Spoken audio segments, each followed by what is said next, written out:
Bismillahirrahmanirrahim. Assalamualaikum warahmatullahi wabarakatuh. Waalaikumsalam warahmatullahi wabarakatuh. Alhamdulillahirabbil alamin. Iyyaka na'budu wa iyyaka nasta'in. Asyhadu an la ilaha illallah wa asyhadu anna Muhammadar Rasulullah. Allahumma shalli wa sallim wa barik ala Rasulillah Sayyidina wa Maulana Muhammad wa ala alihi wa sahbihi ajma'in. Subhanaka la ilma lana illa ma 'allamtana innaka antal alimul hakim.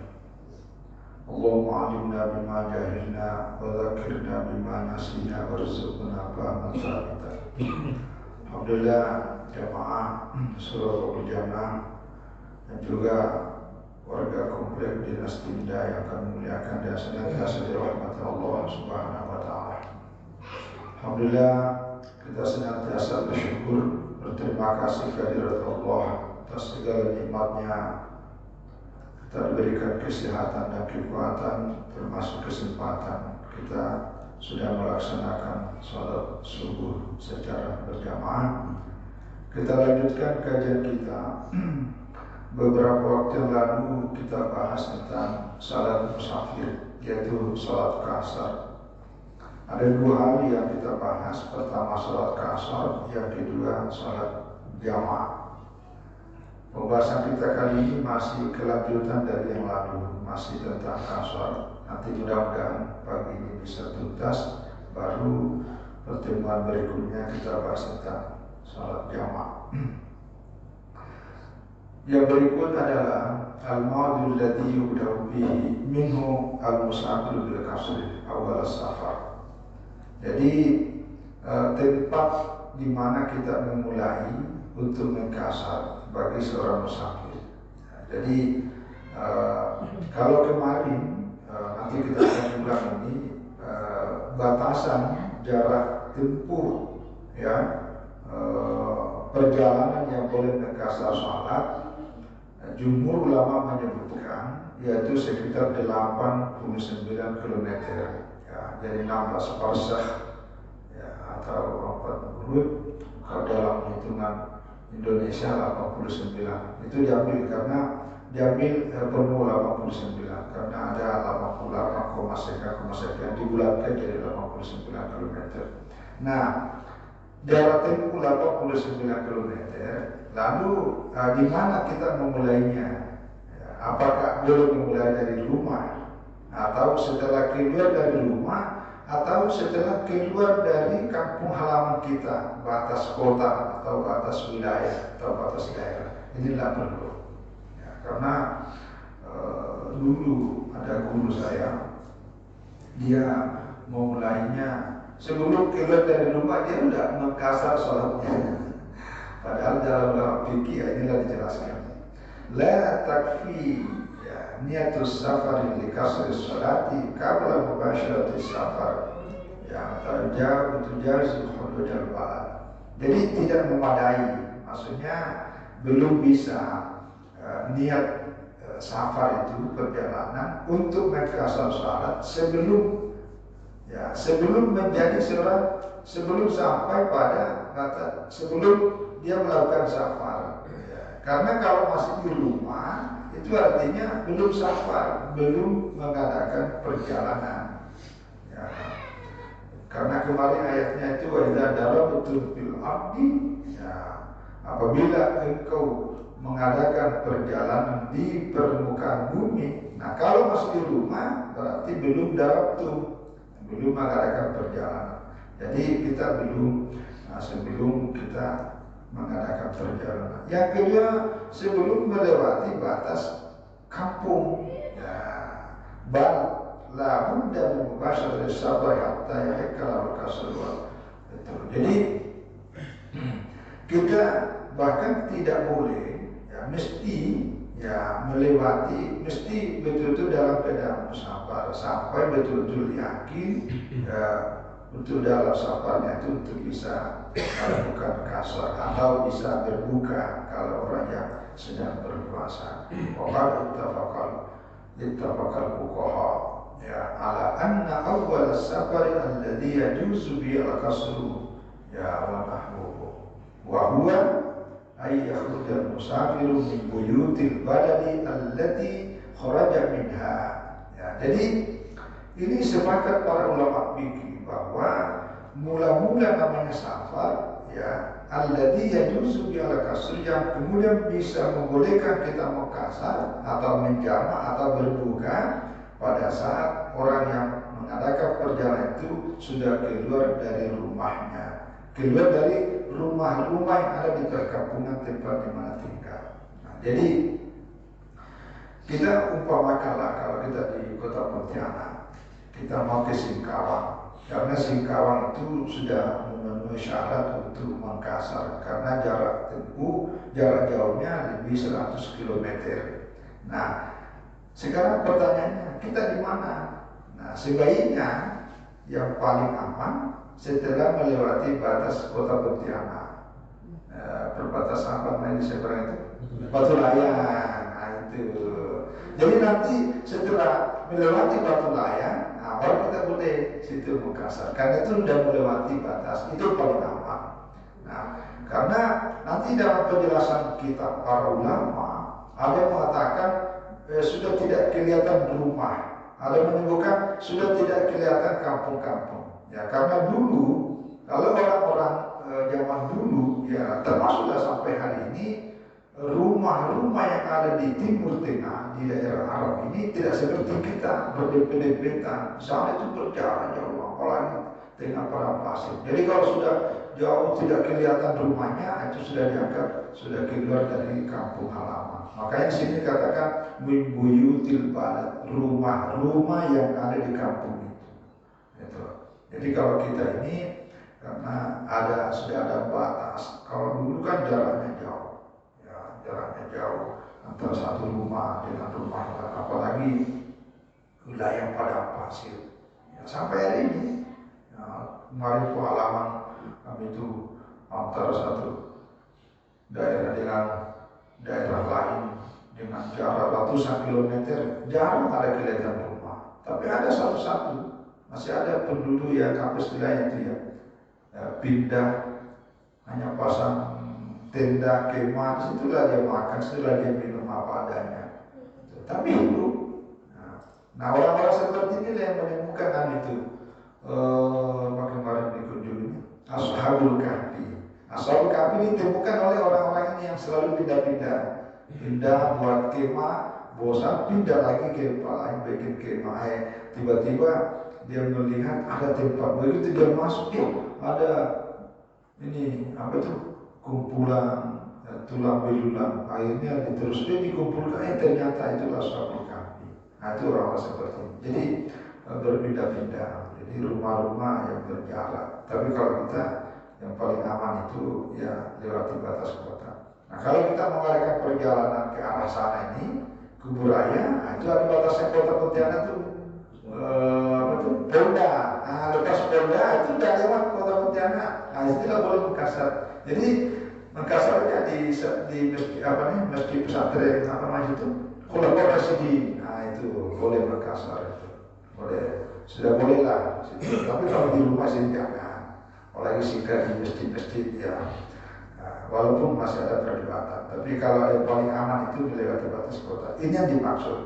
Jadi tempat di mana kita memulai oleh seorang musafir untuk mengkasar salat. Nah, inilah nanti ya bagi kita yang mendengar atau melihat video ini, karena kalau baca kitab fikih sunnah ya, fikih sunnah itu adalah fikih yang ditulis oleh Said Sabiq tapi berdasarkan kepada hadis. Jadi memang masuk penganut mazhab Maliki kalau saya tidak salah. Nah, itulah bedanya ulama fikih. Kalau ulama hadis memang membaca hadisnya. Nah, hadis yang dia baca itu adalah riwayat Imam Ahmad bahwa Nabi pernah melakukan sebuah perjalanan hanya jaraknya 3 mil. 3 mil itu dalam bahasa kita Indonesia diperkirakan hampir 5 kilo. 4 kilo lebih, hampir 5 kilo. Nah, disitulah Nabi kasar. Nah, pengarang kitab ini berkesimpulan bahwa Persyaratan untuk boleh melakukan mengkasar, menjama atau berbuka adalah ketika perjalanan sampai 5 kilometer. Nah, padahal yang dimaksud 3 mil ini bukan jarak jauh persyaratan safar, tapi itu jarak di mana Nabi memulainya. Karena setelah 3 mil beliau melanjutkan perjalanan lebih panjang lagi. Nah, itulah biasa perdebatan para ulama. Jadi kalau ulama fikih yang dimaksud dari situ bukan jarak jauhnya safar, tapi jarak di mana Nabi memulainya mengkasar salat pada waktu beliau musafir. Bukan jaraknya bahwa 3 mil. Itu kalau hari ini 3 kilo, 5 kilo udah bisa mengkasar. itu ada dalam kitab fikih sunnah itu. Nah, tapi dalam kitab itu memang kurang penjelasannya ulama fikih. Nah, itulah pentingnya uraian para ulama. Jadi baca hadis, baca juga penjelasan ulama fikih supaya pemahamannya lebih komplit. Nah, jadi saya kira itu yang pertama. Terus yang kedua adalah miqdar zaman alladhi yaqsulu bihi idza aqama al-musafir fi ma'din. Nah, ini kira-kira berapa lama orang boleh mengkasar salat apabila seorang musafir itu sudah berada di satu tempat. Misalnya nih kita musafir ke Jakarta, berapa lama kita di Jakarta boleh mengkasar? Apakah selamanya 3 bulan, 5 bulan, atau berapa lama? Nah, ini yang dibahas oleh para ulama. Dan ini juga seperti biasa terjadi perbedaan pendapat para ulama. Jadi yadullu alil musafiri haqqal qasri ma lam yanwi al-iqamah fi balad muddatin muayyanah wa qad ikhtalafa al-fuqaha ala ra'yayni fi taqdir hadhihi muddah. Jadi bagi seorang musafir yang untuk boleh mengkasarnya selama tidak ada niat. Jadi kalau kita mengkasar ini pergi musafir, selama tidak ada niat untuk tinggal, ya, menetap di situ dalam waktu yang lama. Di sini terjadi juga perbedaan pendapat para ulama. Nah, berapa lama? Pertama, ya qala al-Hanafiyah. Ya, jadi menurut ulama mazhab Hanafi, ya yusir al-musafir muqiman wa yabtana 'ala al-kasr idza nawa al-iqamah fi baladin 15 yawman.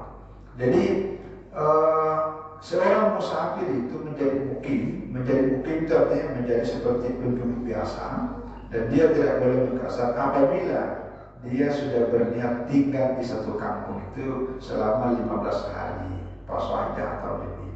Jadi kalau kita datang ke suatu kampung dengan niat, memang niatnya tinggal di situ ya 15 hari ke atas, maka itu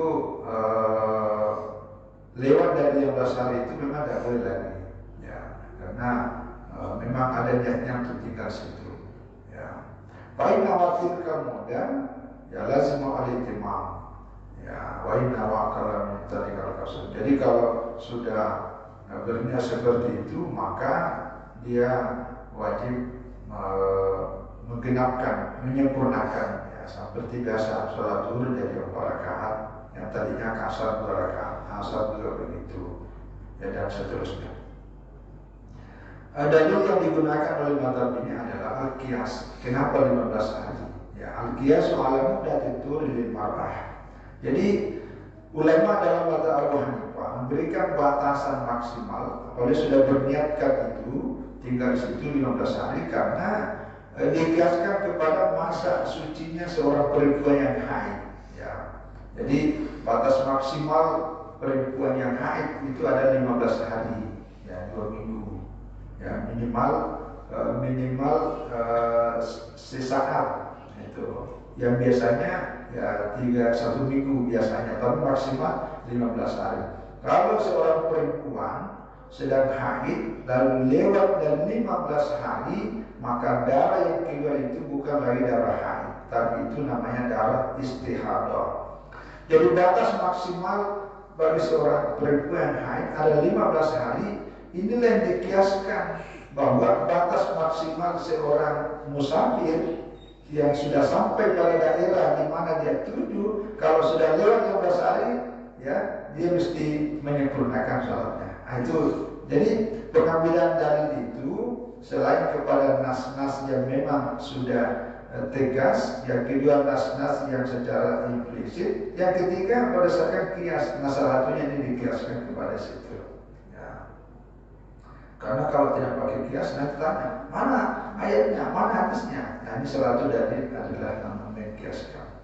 Ya, bahwa mudatani mujibatani al-audati ilal asli. Karena dua kasus ini antara batas maksimal sucinya seorang perempuan yang sedang haid dengan batas kebolehannya itu sama-sama dia akan kembali kepada asalnya. Ya, perempuan kan wajib sholat, begitu haid tidak boleh, begitu selesai dia kembali wajib sholat. Begitu juga kasar, begitu juga sholat pada dasarnya duhur, asar, 4 rakaat. Tetapi ketika lewat dari situ, ketika dia sedang musafir, dia sudah sampai pada hari 15 itu dia kasar. Tapi begitu lewat dari itu, maka dia kembali kepada asalnya, yaitu melaksanakan 4 rakaat. Nah itu. Jadi paling aku tetap beri tujuh yang ada termasuk kata haid. Maka begitu lewat batas waktunya, maka dia wajib ya kembali kepada asalnya, yaitu sudah berhenti haid. Waktu koma tuh tujuh yang ada tuh masa kata disafar. Begitu juga. Jadi kalau sudah lewat masanya, maka dia dihitung sebagai mukim yang wajib ya, melaksanakan. Jadi safarnya sudah gugur. Ya. Nah itu pengambilan dalilnya dalam mazhab Abu Hanifah. Ya. Wakana yang tadi pada hajat muayyanah. Nah ini yang masalah ini.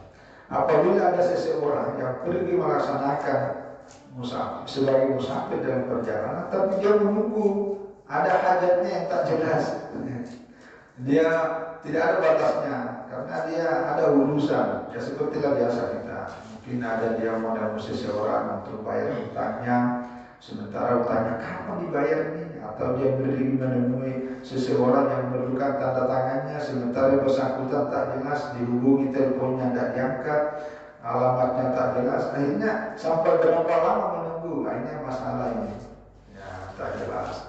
Untuk dia menunggu temannya hajatnya yang terjelas, maka dia boleh mengkasar, ya, mengkasar. Tapi kalau sudah berniat, nah kalau gitu deh, saya tinggal aja di sini. Nah itu dia mesti. Nah sama dengan orang pergi sekolah. Kalau orang pergi sekolah kan jelas tuh. Kalau pergi sekolah, katakanlah, ya pasti sudah lewat dari 15 hari karena dia ikut kuliah. Kuliah berapa lama kuliah? 4 semester, 6 semester, 8 semester, itu sudah jelas. Maka yang bersangkutan seperti itu sudah mesti menyempurnakan sholatnya. Nah itu. Jadi ini dalam pandangan Imam Abu Hanifah. Waqala al-Malikiyah wa Syafi'iyah. Nah ini kalau dalam mazhab Malik dan mazhab Syafi'i, idza nawa al-musafir iqamata ya arba'ati ayyam bimuayyan atau masalah. Nah ini batasnya, ini lebih sedikit. Ya, dalam mazhab Malik dan mazhab Syafi'i, kalau dia berniat, seorang musafir berniat untuk tinggal di satu kampung, itu hanya 4 hari. 4 hari. Ini yang dipakai kawan saya ini dari Aceh dulu. Jadi kami ke luar negeri berapa hari, hampir sebulan ya. Hanya 3 hari dia mengkasar. Begitu lewat 3 hari, dia udah menyempurnakan. Ditanya, kenapa kita kan musafir? Apa jawabnya? Ini udah lewat 3 hari, udah lewat 4 hari. Itu baru mazhab Syafi'i. Mazhab Malik juga begitu. Ya walaupun nanti selamanya yang banyak kita pakai juga adalah hakikat musafir itu adalah selama tidak ada niat untuk tinggal di situ. Jadi selama kita sedang dalam keadaan musafir, walaupun lewat dari belasan hari itu, maka dia tetap musafir. Bahkan nanti ada penjelasan sini. Oh ini sudah lewat tadi ya, sudah lewat tadi.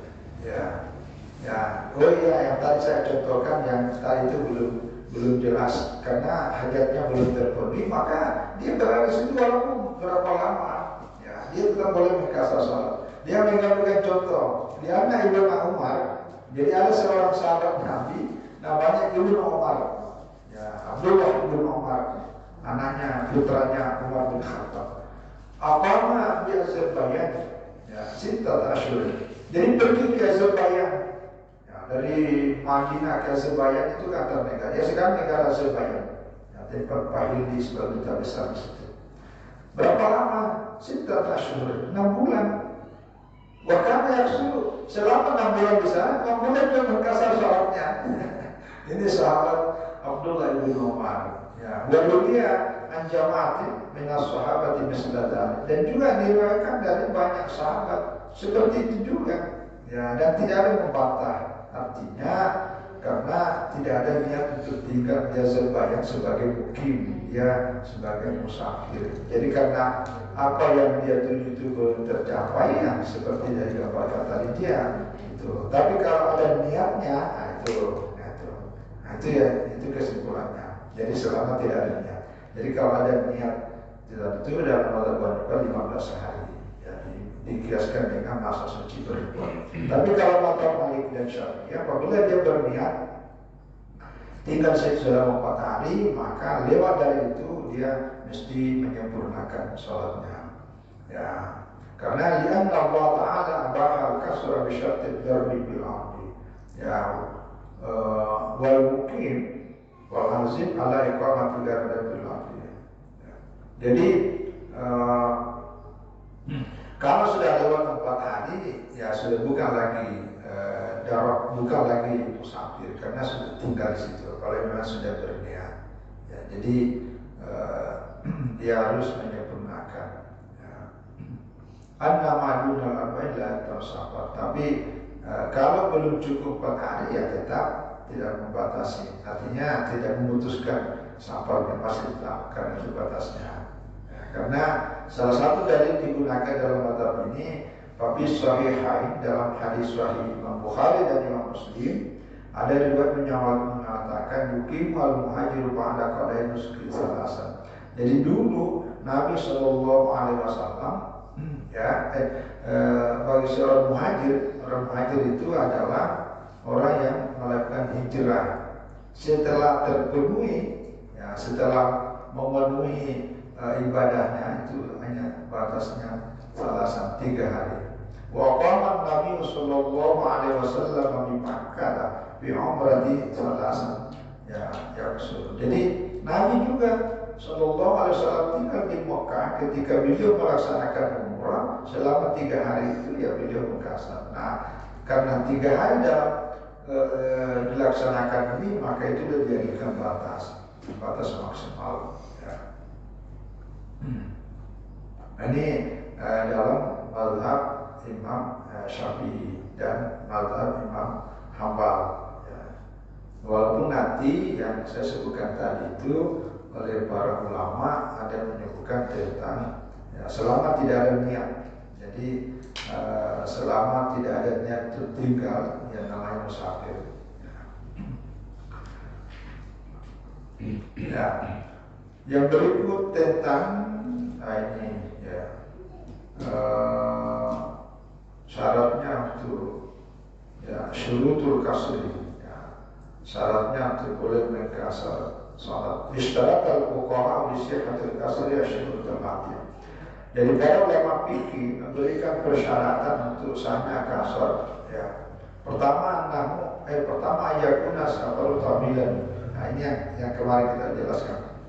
Jadi pertama untuk sahnya kasar salat kita adalah perjalanan yang jauh, perjalanan yang panjang yang diperkirakan. Kalau zaman dulu itu kan marhalatain awiyawani, perjalanan 2 hari 2 malam, ya itu perkiraan. Tapi kalau dalam jalannya sitat asyara parsah, ada jumhur 16 parsah.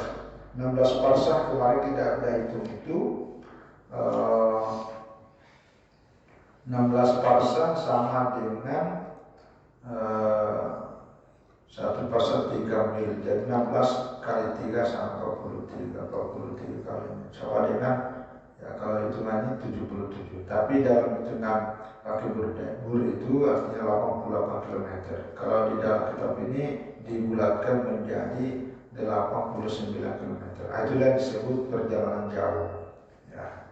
Jadi kalau tidak sampai 89 kilometer belum terpenuhi syaratnya untuk boleh Makassar. Seperti ke Jungkat, Jungkat itu belum sampai. Tapi kalau membawa ke sana mungkin Kijing ya.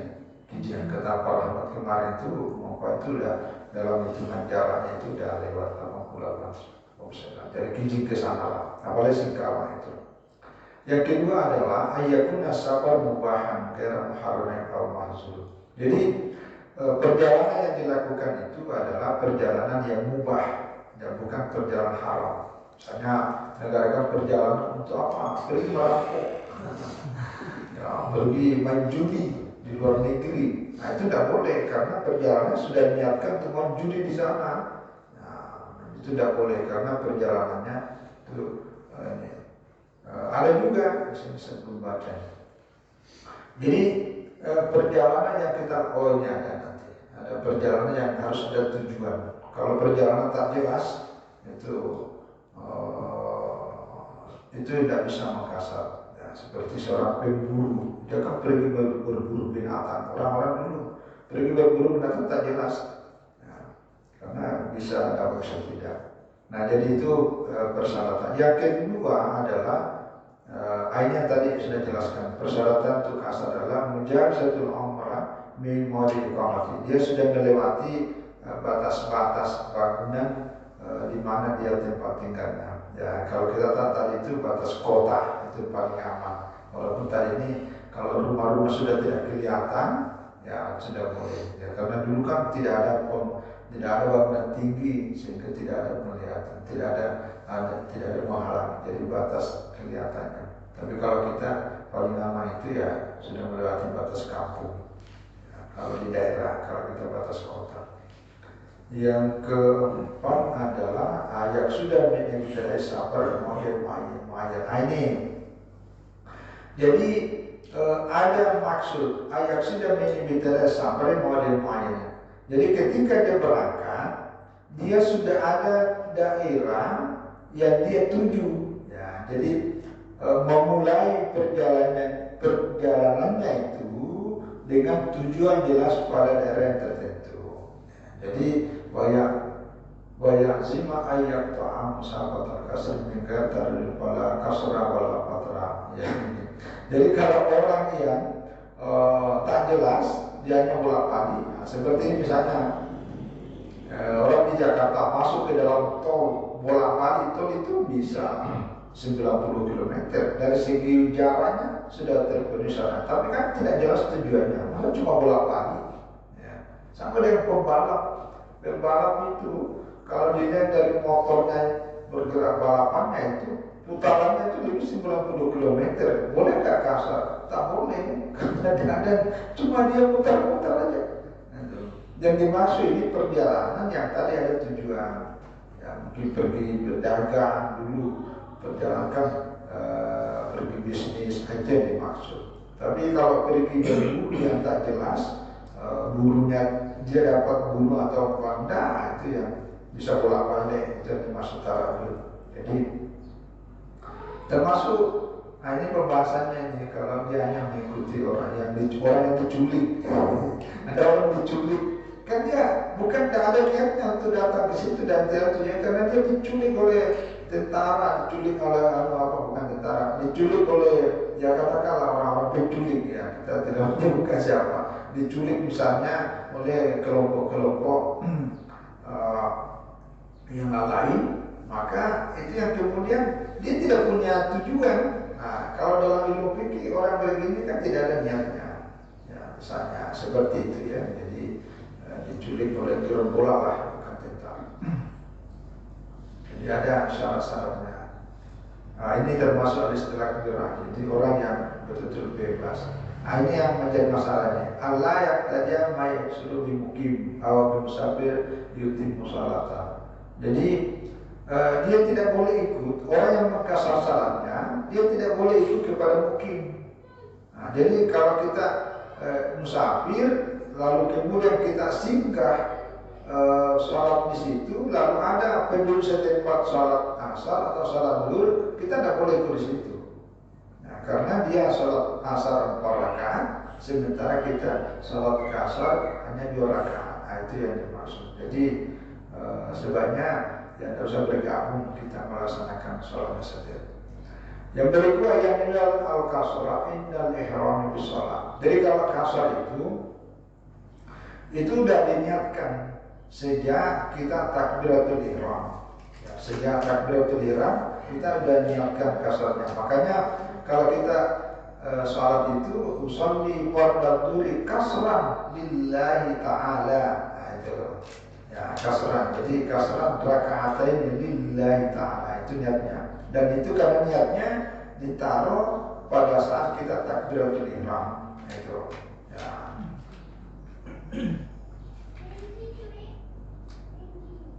Indal ihram. Yang berikut ya syaratnya ya wajib ya, sama dengan syarat yang lain. Yang ke-9 syarat Syafi'iyah, ini dalam bahasa Syafi'i disyaratkan ayat 5 sampai awal di surah Al-Akhir. Jadi selama kita kasar itu tetap dalam status sebagai musafir. Jadi kalau misalnya orang dalam perjalanan di atas kapal atau di atas kendaraan mengkasar, begitu sementara 1 rakaat masuk wilayahnya. Misalnya contoh nih, kita tanggal bencana, kita pulang dari kubur raya, begitu masuk kota tempat di mana kita tinggal, itu tidak boleh mengkasar, harus digenapkan dari 4 rakaat. Jadi kasar itu dilaksanakan selama kita dalam batas musafir sepenuhnya. Jadi tidak separuh. Ya, misalnya ayat 5 ya artinya tetap dalam keadaan musafir min awal sholat ila akhirnya, dari awal sholat sampai akhir. Jadi kalau batas daerah jangan sampai kita rakaat pertama masih di luar daerah kita, begitu masuk rakaat kedua dan masuk tempat di mana kita tinggal, maka itu harus digenapkan. Karena masa safar sudah habis. Nah, ini juga berlaku. Nah, jangan menjamak lagi sholat, menjamak menjamak takhir ketika pulang, karena kita sudah sampai di rumah. Jangankan di rumah, kita sudah masuk batas kota di mana kita tinggal, sudah habis masa safarnya, jadi tidak boleh lagi mengkasar, apalagi sudah sampai di rumah. Jadi kalau mau, saya turun dari pesawat, sholat aja di bandara di situ. Nah itu. Tapi kalau udah masuk sini, udah habis masanya. Ya, namanya betul batas kota sudah selesai. Saya kira ini tentang kasar kayaknya udah habis deh. Mudah-mudahan dan ini kita udah bahas salat jamak ya, jamak. Walaupun kadang-kadang di kasar sekali di jamak, tapi ada hukum-hukum tertentu yang ada persamaan jamak dan kasar, ada juga hukum-hukum yang agak berbeda. Baik, saya kira ini sebagai tambahan informasi tentang kasar salat, terutama yang sering berpergian. Kalau yang tidak berpergian sih ya aman. Tapi kalau sering berpergian ya kita selalu bersentuhan dengan hukum-hukum ya seperti itu. Saya kira ini mudah-mudahan memberi manfaat kepada kita. Sekaligus juga ini hikmahnya bahwa Islam ini adalah agama yang selalu ada jalan keluar. Ya, ada solusi memberi keringanan pada hal-hal tertentu. Jadi tidak membuat kita susah dan sulit. Ya, jadi agama yang memberikan keringanan, dispensasi keringanan bagi rukhsah bagi kita. Terima kasih dan mohon maaf atas semua kekurangan. Wallahu a'lam. Wassalamualaikum warahmatullahi wabarakatuh. Waalaikumsalam warahmatullahi wabarakatuh. Tadi saya dengar ceramah dari Ustaz, batas waktu musafir untuk mengkasar sholat itu 15 hari, Ya. ada yang 3 hari, yang benar yang mana itu? Ya, nah itu namanya perbedaan. Jadi perbedaan pendapat di kalangan para ulama itu membuat kita ada fleksibilitas untuk memilih antara satu yang lain. Nah, selain apa yang kita sebutkan tadi ini, oleh para ulama ada tahqiq. Nah, tapi artinya ini yang disebutkan angkanya kan ada niatnya untuk tinggal di situ. Nah, tapi kalau kita tidak ada niat untuk tinggal, ya itu namanya sedang dalam keadaan musafir. Jadi selama kita dalam keadaan musafir tidak ada untuk tinggal di situ, kita di situ kan hanya singgah karena ada urusan. Maka selama itu juga kita boleh mengkasar. Nah itu, jadi ketika ada perbedaan itu menjadi pilihan buat kita.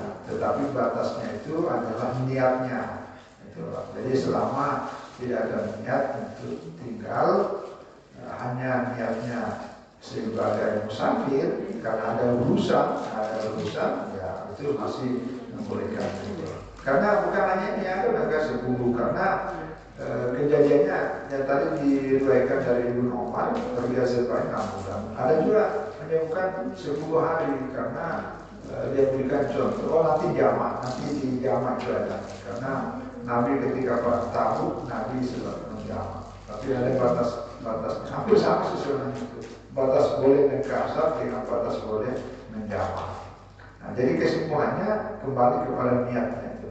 Jadi selama tetap sebagai musafir tidak ada niat untuk tinggal di situ, maka itu boleh.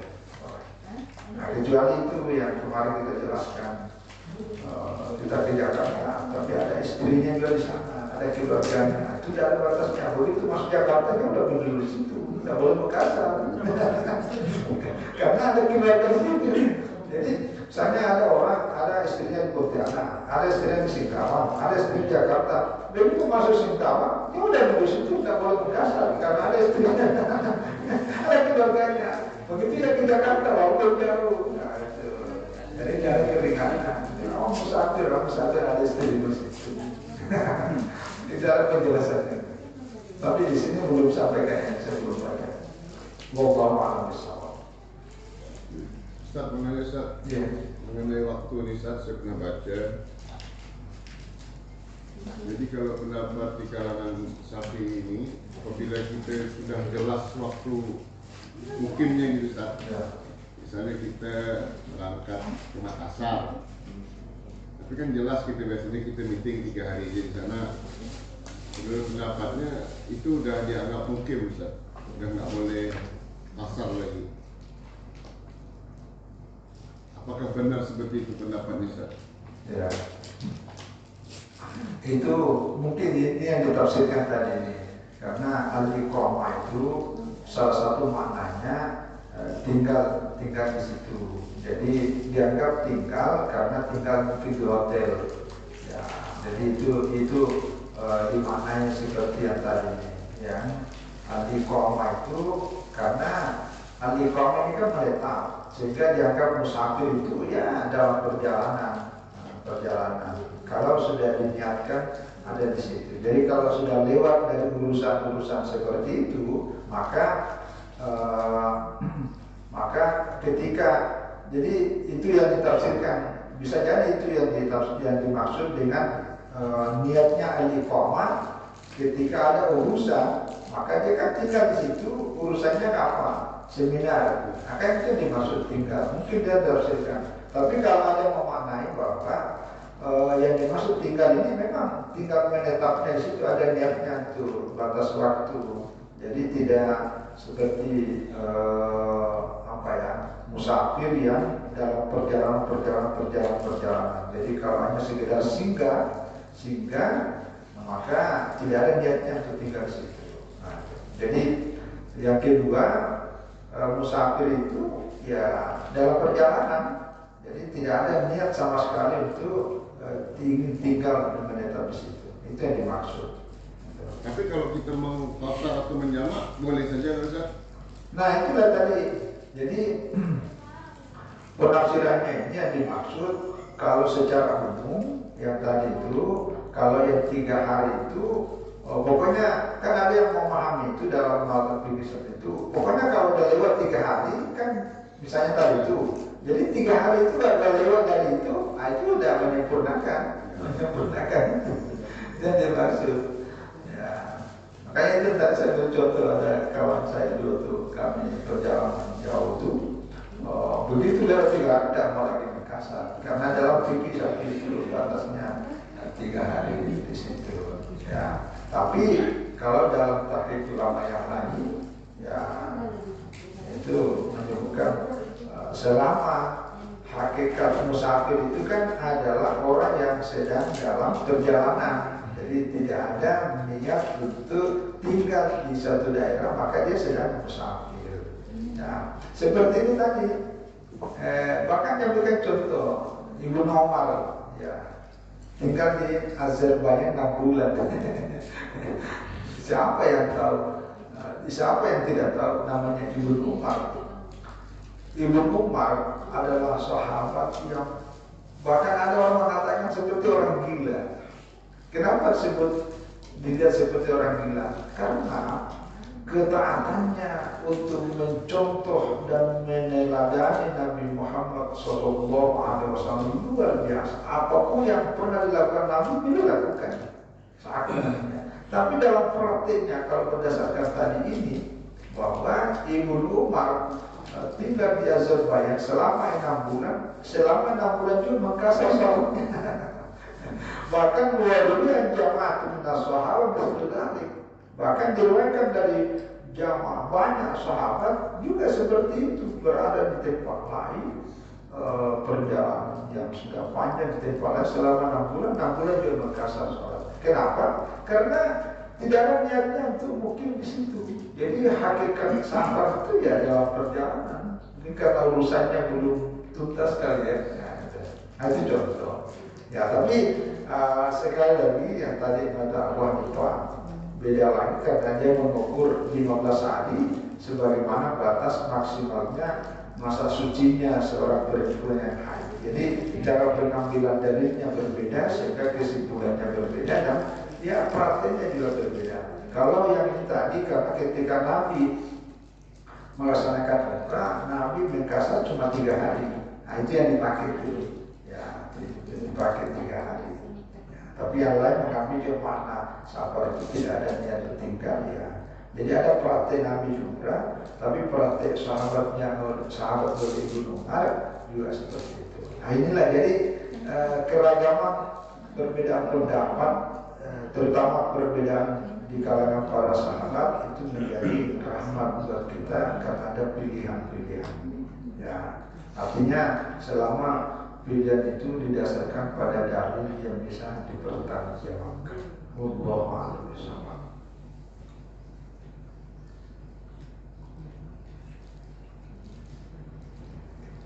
Dicicipin sambilan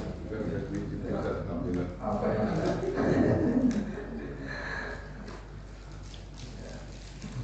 Mudah-mudahan ahad depan kita bahas jamak, ya menjamak, jamak soal kalau ini kan kerasa. Pak, ya. Ini agak menyimpang sedikit Pak. Oh, ya.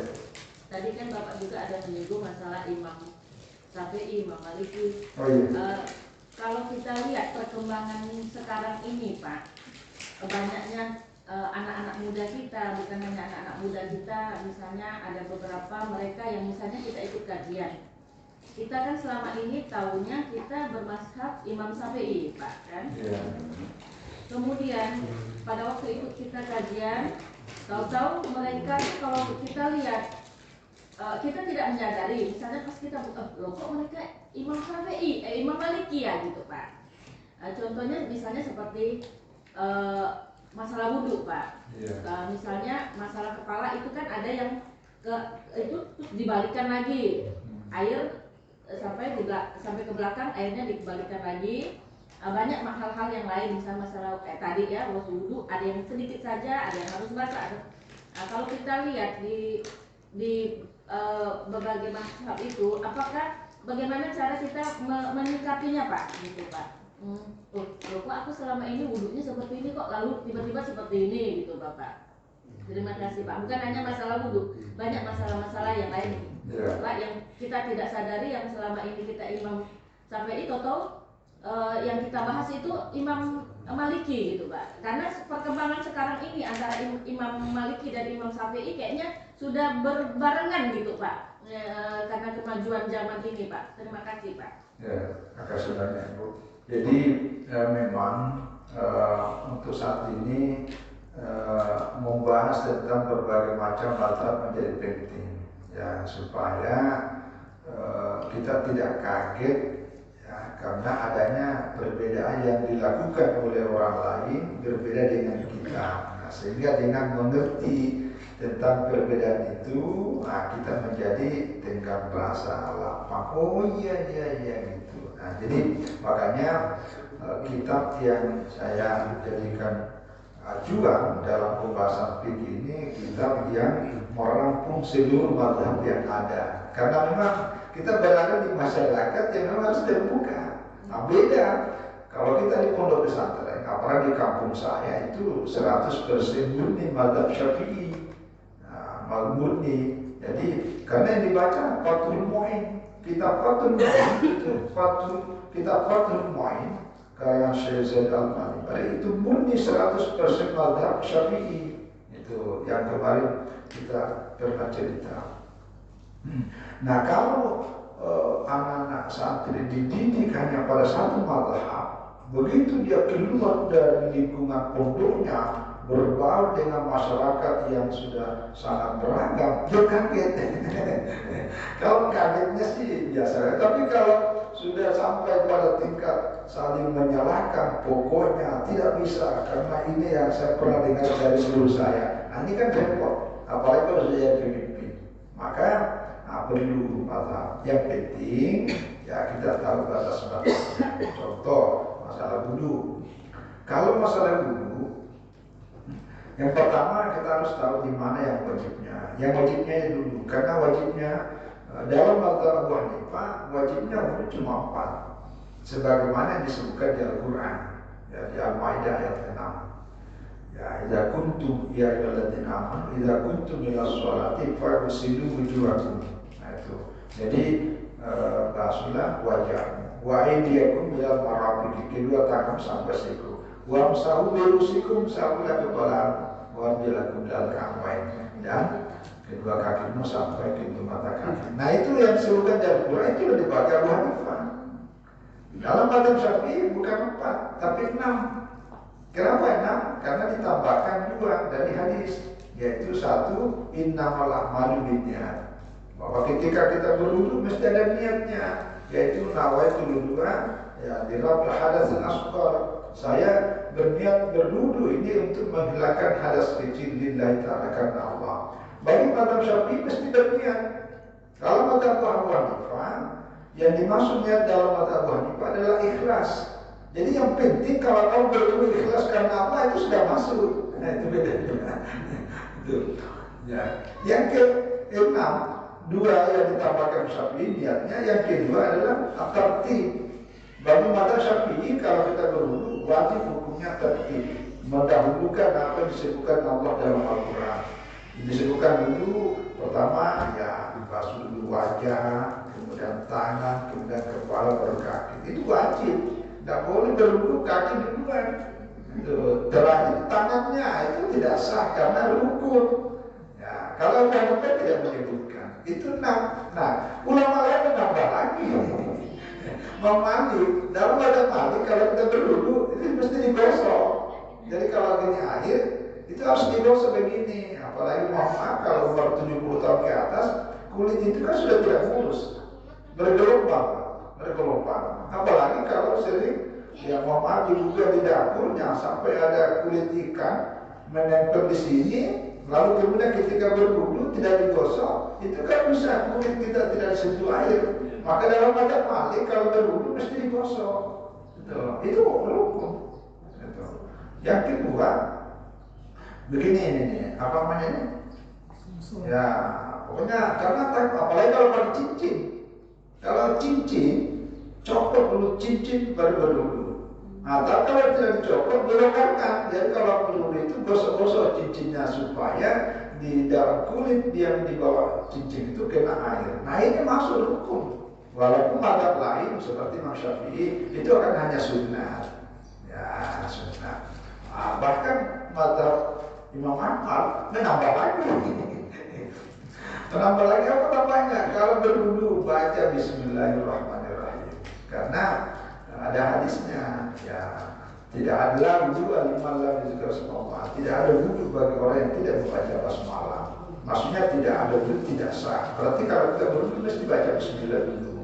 Nah, walaupun mazhab Syafi'i bukanlah wudu ala sahih, tapi la kamilah, tidak sempurna wudu kalau berwudu tidak memulai basmalah. Nah, jadi kalau mau aman, yang paling aman cara menyikapi perbedaan itu adalah ambil mazhab Syafi'i.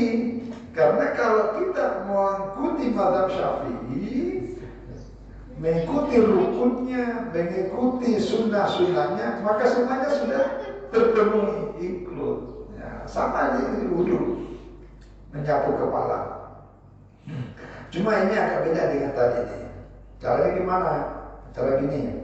Kalau berwudu, karena pengertian di Al-Maidah ayat 6 itu wamsahu bi ru'usikum, sapulah kepala. Nah, ini dalam mazhab Muhammadiyah, mirus itu bi-nya itu sebenarnya ziyadah tambahan. Jadi hakikatnya ayat itu berbunyi begini, wamsahu ru'usakum. Nah, ru'usa itu sama dengan faghsilu wujuha. Wujuh itu seluruh wajah. Jadi tidak boleh berwudu separuh wajahnya dibasahi, separuh enggak, karena supaya make up-nya tidak terganggu. Itu harus semuanya. Nah, karena wujuha, nah kalau dibaca wamsahu ru'usa, karena itu bi-nya tambahan, maka seluruh kepala tidak boleh tersisa. Itu dalam mazhab Maliki. Ya. Kalau mazhab Abu Hanifah, bi-nya itu bukan ziyadah, tapi makna ilsak. Ilsak itu artinya menempel. Jadi ketika tangan, karena Nabi pernah berwudu, hanya diangkat naik sorbannya begini, masukkan tangannya, ditempelkan, baru ditarik keluar. Nah, ukuran telapak tangan dan kepala oleh para ulama fikih menyebutkan itu ukuran sekitar 1/4 bagian kepala. Nah, itu dalam mazhab Abu Hanifah. Jadi kalau mazhab Abu Hanifah, kalau kita berwudu, ini genapkan ini. Nah, itu udah 1/4 tuh. Yang begini. Nah, itu udah sampai 1/4, apalagi seluruhnya. Nah, Imam Syafi'i mengatakan bi-nya itu tabu'id. Inilah luar biasa ulama tafsir. Jadi hanya gara-gara huruf bi.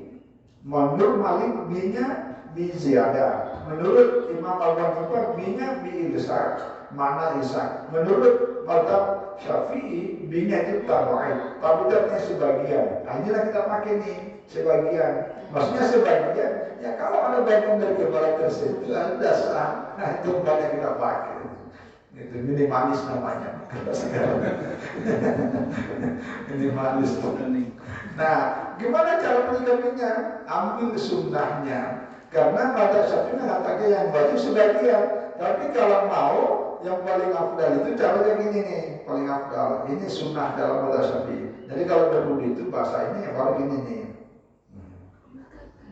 Tarik lagi dia ke atas. Karena rambut bagian kepala, bagian belakang itu kalau diulangi tersentuh ini.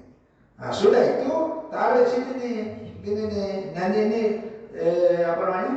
Nah, terjunjung. Nah, ini pas menyentuh ini. Nah, baru ini masukkan ke dalam kerongkongan ini nih. Nah, ini masuk ini putar. Nah, ini kalau sudah begini, ini terakhir, baru gini nih.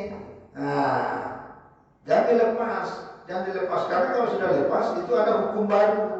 Jadi selama ini kita gini nih, ya ini putar lagi balik, nah ini langsung begini, ini. Nanti kalau sudah ini begini nih, nah ini baru nih. Jadi ini pas ini artinya ini nempel sini, nah baru terakhir ini nempel masuk. Jadi telapak tangan terakhir menyentuh. Ini yang paling afdal, paling sempurna. Sehingga tidak ada bagian kulit dari telinga, karena satu pendapat mengatakan telinga itu bagian dari kepala.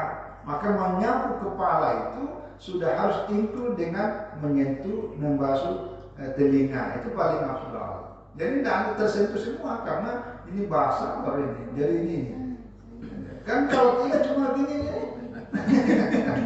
itu tidak sempurna, tapi udah sah gitu ya. Nah itu cara.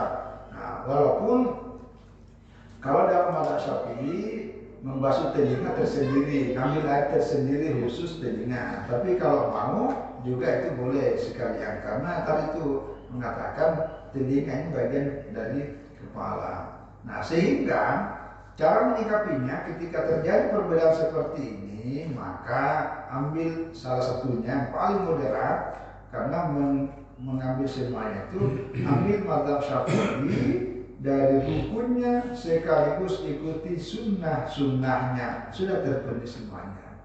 Karena kalau tidak mengambil sunnahnya, atau kita mengambil contoh misalnya mazhab Malik seluruhnya, itu kan menyusahkan juga, karena tidak semua orang bisa menyapu semua kepalanya. Apalagi di daerah-daerah tertentu kalau dingin Pak, wah udah sedikit aja kena juga gini, apalagi kalau semuanya tidak bisa tidur.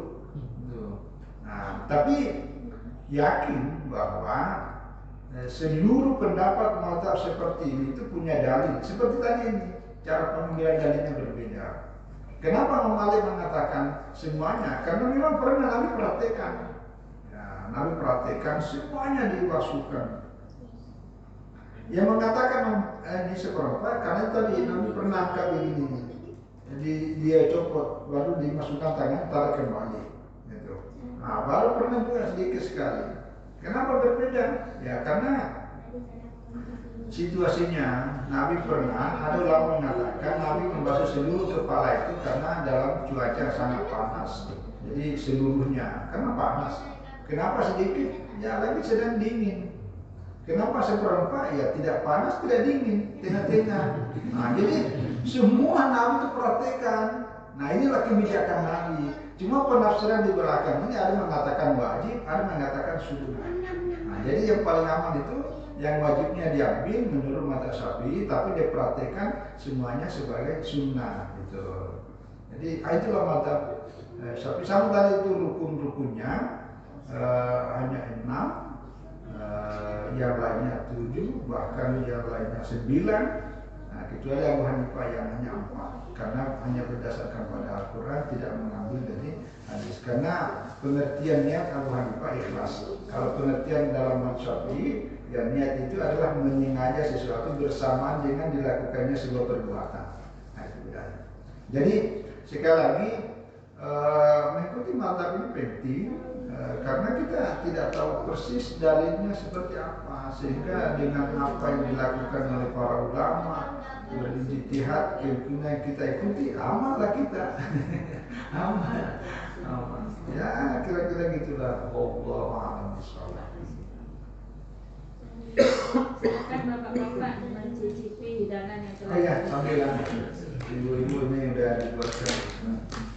Saya kira ini, ya, saya kira sampai di sini.